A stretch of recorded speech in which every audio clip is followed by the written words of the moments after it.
রোয়াংছড়িতে ৪ বছর আগে সংগঠিত আলোচিত মোহাম্মদ ওমর ফারুক হত্যা মামলার 2 ওয়ারেন্টভুক্ত আসামিকে গ্রেফতার করেছে পুলিশ।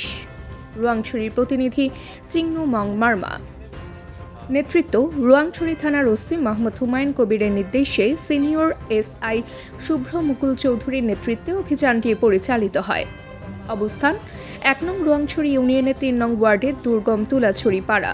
পুলিশ সদস্যদের প্রায় ১০ কিলোমিটার দুর্গম পাহাড়ি পথ পাড়ি দিতে হয়েছে। টানা 2 ঘন্টা হেঁটে গভীর রাতে আসামিদের নিজ নিজ বাড়ি থেকে তাদের গ্রেফতার করা হয়। আটককৃত আসামিরা ১ ডানিয়াল ত্রিপুরা পিতা দেবেন্দ্র ত্রিপুরা, ২ জমালা ত্রিপুরা ওরফে জমা ত্রিপুরা পিতা মৃত ত্রিপলা ত্রিপুরা। আজ থেকে ৪ বছর আগে মোহাম্মদ ওমর ফারুক নামে একজন ইসলাম ধর্মপ্রচারক ওই দুর্গম পাহাড়ি এলাকায় ধর্মপ্রচারের কাজ করছিলেন। সে সময় কোনো কারণ ছাড়াই সুকৌশলে তাকে হত্যা করা হয়। এই হত্যাকাণ্ডের পর মামলা দায়ের করা হলে আদালত তাদের বিরুদ্ধে গ্রেফতারি পরোয়ানা জারি করেন। উপপরিদর্শক শুভ্র মুকুল চৌধুরী নিশ্চিত করেছেন যে আটককৃত 2 আসামিকে আইনি প্রক্রিয়া শেষে বান্দরবান জেল হাজতে পাঠানো হয়েছে।